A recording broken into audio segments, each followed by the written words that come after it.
एक सरकारी स्कूल था जहाँ करीब 100 से ज्यादा बच्चे रोजाना पढ़ने आया करते थे। नेहा की एक सहेली थी जो बहुत गरीब थी, लेकिन नेहा उसको अपनी बहन जैसे मानती थी। वह रोज अपने घर से ज्यादा खाना पैक करा कर लाती और उसे दिया करती थी, लेकिन उसकी सहेली उसके सामने खाना नहीं खाया करती थी। नेहा थोड़ी उदास होती पर उसे कुछ नहीं कहती थी। नेहा की सहेली का स्कूल में एडमिशन नहीं था। जब नेहा क्लास में पढ़ने जाया करती थी तो उसकी सहेली स्कूल के पीछे से खड़ी होकर छिपकर देखा करती थी। स्कूल में हर महीने में एक होमवर्क मैडम बच्चों को दिया करती थी ताकि ये पता चले कि बच्चों की पढ़ाई कैसी चल रही है। एक दिन नेहा की सहेली ने कहा कि एक पेपर मेरे लिए भी ले आना, मैं भी देखूंगी पेपर कैसा होता है। नेहा ने कहा ठीक है। जब सभी बच्चे टेबल पर रखे पेपर उठा रहे थे तो नेहा ने 2 पेपर ले लिया और जब स्कूल की छुट्टी हुई तो बाहर आकर उसने एक पेपर अपनी सहेली को दे दिया और अपने घर चली गई। नेहा की सहेली ने उस पेपर को अपने झोपड़ी में ले गई और रात को पूरे पेपर को सोल्व किया। सुबह वह 9 बजे ही स्कूल के पास पहुंच गई ताकि पेपर को चेक करने के लिए वह अपने सहेली को दे सके। जब 10 बजे उसकी सहेली आई तो उसने अपना पेपर उसे दिया, कहा कि चेक करने के लिए टेबल पर रख देना। नेहा ने सोचा कि ये पढ़ती तो है नहीं, पता नहीं पेपर पर क्या लिखा होगा, लेकिन वो बिना कुछ कहे पेपर लेकर स्कूल चली गई। और जब सभी बच्चे पेपर जमा कर रहे थे तो नेहा ने अपना और अपनी सहेली दोनों का पेपर जमा कर दिया। जब दूसरे दिन मैडम सभी के पेपर चेक कर रही थी, पेपर में 25 नंबर का पूर्णांक था। किसी के 10 नंबर तो किसी के 13 नंबर आए। हर बार के पेपर में कोई भी 15 नंबर से ज्यादा नहीं बना पाते थे, लेकिन मैडम इस बार हैरान रह गई। एक पेपर में उसके 23 प्रश्न सही थे। जब मैडम ने उसका नाम देखा तो वहाँ खाली था, कोई नाम ही नहीं लिखा था। जब मैडम ने सभी की अटेंडेंस देखी तो उसमें सभी बच्चे थे, लेकिन एक पेपर कहाँ से आया। मैडम ने क्लास में जाकर पूछा कि ये पेपर किसका है, तो किसी ने भी हाथ नहीं खड़ा किया। लेकिन थोड़ी देर बाद नेहा डरते हुए खड़ी हुई और कहा, मैम ये पेपर मेरी सहेली का है। मैडम ने हैरानी में पूछा, कौन है तुम्हारी सहेली, कहाँ बैठी है। नेहा ने कहा कि वो यहाँ नहीं है, वह स्कूल के बाहर रहती है। मैडम को कुछ समझ नहीं आ रहा था। उसने नेहा से कहा, जाओ उसे फौरन लेकर आओ। नेहा बाहर गई और अपनी सहेली से कहा, चलो तुमको मैम बुला रही है। उसकी सहेली डरते डरते स्कूल के अंदर गई। मैडम ने उसे देखा, वह बहुत गरीब घर की लग रही थी। नेहा ने कहा, मैम ये है मेरी सहेली। मैम ने उसे पेपर दिखाया और कहा, क्या तुमने इस पेपर को हल किया है। उसकी सहेली ने डरते हुए अपना सिर हिलाया। मैडम ने खुश होकर उसका हाथ पकड़कर उसे अपने ऑफिस में ले गई और उसे कुर्सी पर बैठाया। फिर मैडम ने कहा, तुम्हारे मम्मी पापा कहाँ हैं, उनको कल यहाँ लेकर आना। लड़की थोड़ा उदास और दुखी भाव में बैठी थी। मैडम ने उसकी उदासी और दुख का कारण पूछा तो उसने फिर बताया कि मैम मेरे माता पिता एक दुर्घटना में चले गए हैं। मैं और मेरा एक छोटा भाई दोनों अकेले एक पुल के नीचे रहते हैं और दिन भर मांगकर अपना गुजारा करते हैं। हमारा यहाँ कोई नहीं है। ये बात सुनकर मैडम की आंखें नम हो गई। मैडम ने उसे गले से लगाया और कहा, आज के बाद तुम अनाथ नहीं हो, मैं तुम्हें पढ़ा लिखा कर बहुत बड़ा बनाऊंगी। दोस्तों, न जाने ऐसे कितने बच्चे होते हैं जो गरीबी और अपने माता पिता का साया हटने के बाद जीवन में कुछ नहीं कर पाते। वो तो केवल अपना पेट भरने में पूरा दिन लगा देते हैं।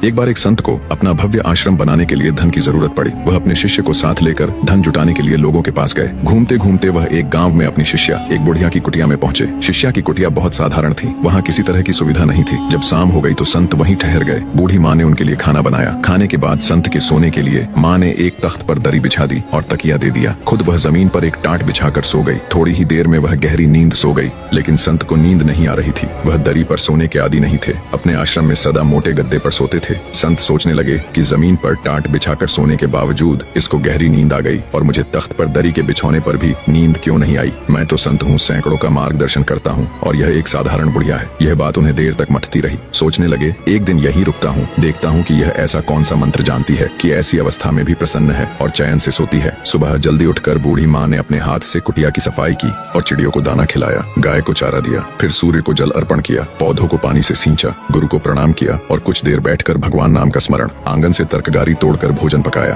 गुरु को प्रथम भोजन करवाकर फिर उसने ग्रहण किया। दिन में आस पड़ोस की बच्चियों को बुलाकर उन्हें हरि कथा सुनाई, हरि भजन का ज्ञान दिया। फिर संध्या पूजन, रात को पुनः सादे भोजन का प्रबंध और फिर सोने की तैयारी। गुरु सोचने लगे, आज फिर नींद नहीं आएगी, पूछ ही लूं कि क्या रहस्य है। संत ने पूछा, माँ तुमने मेरे लिए अच्छा बिछौना बिछाया, फिर भी मुझे नींद नहीं आई, जबकि तुम्हें जमीन पर गहरी नींद आ गई। क्या तुम्हें धरती की कठोरता नहीं सताती? क्या यह चिंता नहीं होती कि कैसे अपने लिए अच्छे भोजन का, नरम बिस्तर का प्रबंध करूं? इसका कारण क्या है? तब बूढ़ी महिला बोली, गुरुदेव जब मैं सोती हूँ तो मुझे पता नहीं होता कि मेरी पीठ के नीचे गद्दा है या टाट। उस समय मुझे आपके वचन अनुसार दिन भर किए गए सत्कर्मों का स्मरण करके ऐसा अद्भुत आनंद मिलता है कि मैं सुख दुख सब भूलकर परम पिता की गोद में सो जाती हूँ, इसलिए मुझे गहरी नींद आती है। संत ने कहा, मैं अपने सुख के लिए धन एकत्रित करने निकला था। यहाँ आकर मुझे मालूम हुआ कि सच्चा सुख भव्य आश्रम में नहीं बल्कि संतोष में है, गरीब की इस कुटिया में है। सच्चा सुख बाहरी चीजों में नहीं बल्कि मन की शांति, संतोष और सत्कर्मों में है। इसलिए हमें धन और ऐशो आराम की जगह अच्छे कर्मों, सेवा और भक्ति पर ध्यान देना चाहिए, जिससे हमें वास्तविक सुख और मानसिक शांति मिले।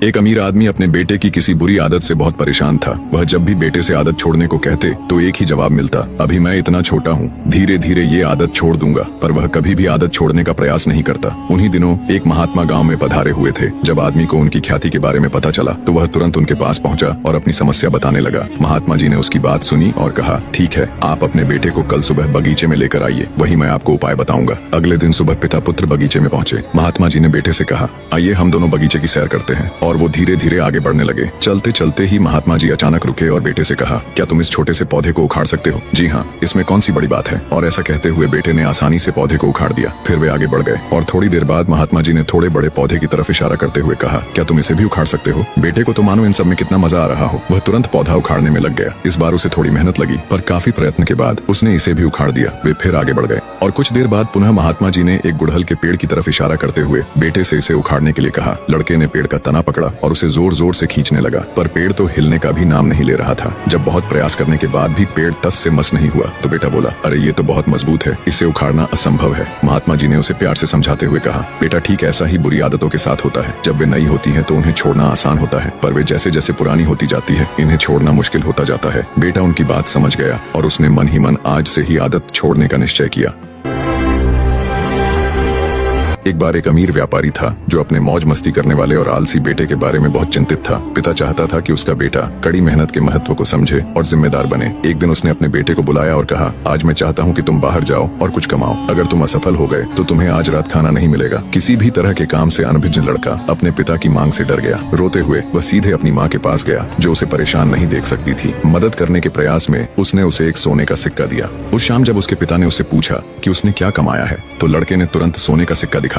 फिर पिता ने उसे सिक्के को कुएं में फेंकने का निर्देश दिया और लड़के ने बिना किसी हिचकिचाहट के उनकी बात मान ली। पिता बुद्धिमान था, इसीलिए उसने अनुमान लगाया कि सोने का सिक्का लड़के की मां ने दिया है। अगले दिन पिता ने अपनी पत्नी को उसके माता पिता के घर भेजा और एक बार फिर अपने बेटे से कुछ कमाने के लिए कहा। इस बार लड़का अपनी बहन के पास गया जिसने उसे अपनी बचत में से 5 रुपए का सिक्का दिया। जब शाम में पिता ने पूछा तो उसने 5 का सिक्का दिखाया। पिता ने कुएं में फेंकने के लिए कहा तो लड़के ने फिर से बिना किसी विचार के ऐसा किया। पिता को एहसास हुआ कि उनका बेटा अभी भी दूसरों पर निर्भर है, इसलिए उसने बहन को उसके ससुराल भेज दिया। अब उसके पास कोई नहीं बचा था, इसलिए लड़के को काम की तलाश में बाजार जाना पड़ा। एक दुकानदार ने उसे घर तक एक ट्रंक ले जाने के लिए 2 रुपये देने की पेशकश की। कोई विकल्प न होने के कारण लड़के ने यह काम अपने हाथ में ले लिया। जब तक वह काम पूरा करता वह पसीने से लथपथ हो चुका था। उसकी पीठ में दर्द हो रहा था, उसके पैर कांप रहे थे और उसके कंधों पर चकत्ते पड़ गए थे। जब लड़का घर लौटा और अपने पिता को 2 रुपए का नोट दिया तो पिता ने एक बार फिर उसे कुएं में फेंकने के लिए कहा। भयभीत होकर लड़का चिल्लाया, पिताजी मेरा पूरा शरीर दर्द कर रहा है और मेरी पीठ पर चकत्ते पड़ गए हैं। आप मुझे अपनी मेहनत की कमाई कुएं में फेंकने के लिए कैसे कह सकते हैं? पिता ने मुस्कुराते हुए समझाया, जब मेहनत का फल बर्बाद होता है तभी दर्द होता है। पहले के मौकों पर तुम्हें पैसे कुएं में फेंकने में कोई दिक्कत नहीं हुई थी क्योंकि तुमने पैसे नहीं कमाए थे।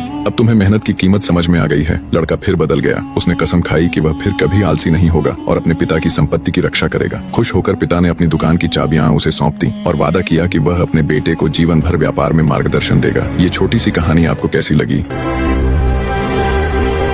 एक सभा में गुरुजी ने प्रवचन के दौरान एक 30 वर्षीय युवक को खड़ा किया और उससे पूछा, आपके सामने से एक सुंदर लड़की आ रही है तो आप क्या करोगे? युवक ने कहा, उसे देखने लगेंगे। गुरुजी ने पूछा, वह लड़की आगे बढ़ गई तो क्या पीछे मुड़कर भी देखोगे? लड़के ने कहा, हाँ। गुरुजी ने फिर पूछा, जरा ये बताओ वह सुंदर चेहरा आपको कब तक याद रहेगा? युवक ने कहा, 5 से 10 मिनट तक। गुरुजी ने कहा, अब जरा सोचिए, मैंने आपको एक पुस्तकों का पैकेट देते हुए कहा कि मुंबई में अमुक व्यक्ति के यहाँ यह पैकेट पहुँचा देना। आप उनके घर गए, उनका घर देखा तो आपको पता चला कि ये तो बड़े अरबपति है। आपने पैकेट की सूचना अंदर भिजवाई तो वे महानुभाव खुद बाहर आए, आपसे पैकेट लिया। आप जाने लगे तो आपको आग्रह करके घर में ले गए, पास में बैठाकर चाय नाश्ता करवाया। जाते समय उन्होंने ड्राइवर को बोलकर आपको गंतव्य तक पहुंचाने के लिए कहा और आप जैसे ही अपने स्थान पर पहुंचने वाले थे कि उस अरबपति ने फोन भी किया। अब आप बताइए कि आपको वो व्यक्ति कब तक याद रहेगा? युवक ने कहा, गुरुजी, जिंदगी में मरते दम तक उस व्यक्ति को हम भूल नहीं सकते। तब गुरुजी ने कहा, सुंदर चेहरा थोड़े समय ही याद रहता है पर हमारा सुंदर व्यवहार जीवन भर याद रहता है।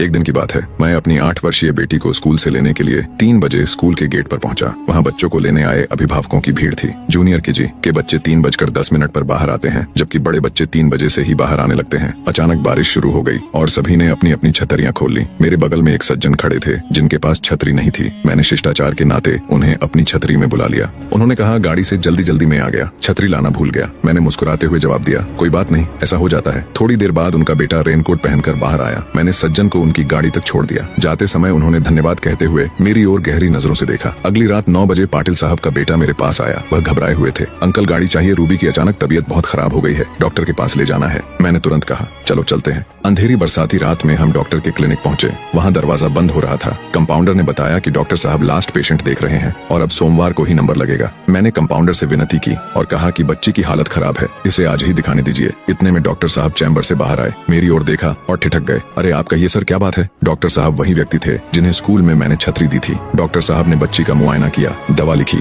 और कंपाउंडर से कहा इन्हें इंजेक्शन तुरंत लगाओ और दवाएं अपने पास से दे दो। मैंने विरोध किया तो डॉक्टर साहब बोले अब इस बरसाती रात में आप दवा खोजने कहाँ जाएंगे? कुछ तो मुझे भी आपका रंग चढ़ने दीजिए। डॉक्टर साहब ने न फीस ली और न ही दवा का दाम। उन्होंने कंपाउंडर से कहा ये हमारे मित्र हैं, इन्हें कभी आने से मना मत करना। डॉक्टर साहब ने हमें गाड़ी तक छोड़ा और जाते जाते बोले सर, आप जैसे लोग इस दुनिया में हैं तो इंसानियत जिंदा है। निस्वार्थ भाव से मदद करने का जो सुकून मिलता है वह कहीं और नहीं। हमेशा बिना स्वार्थ दूसरों की मदद करते रहिए, शायद आपका यह भाव औरों पर भी असर करे। निस्वार्थ भाव का ये वीडियो आपको कैसा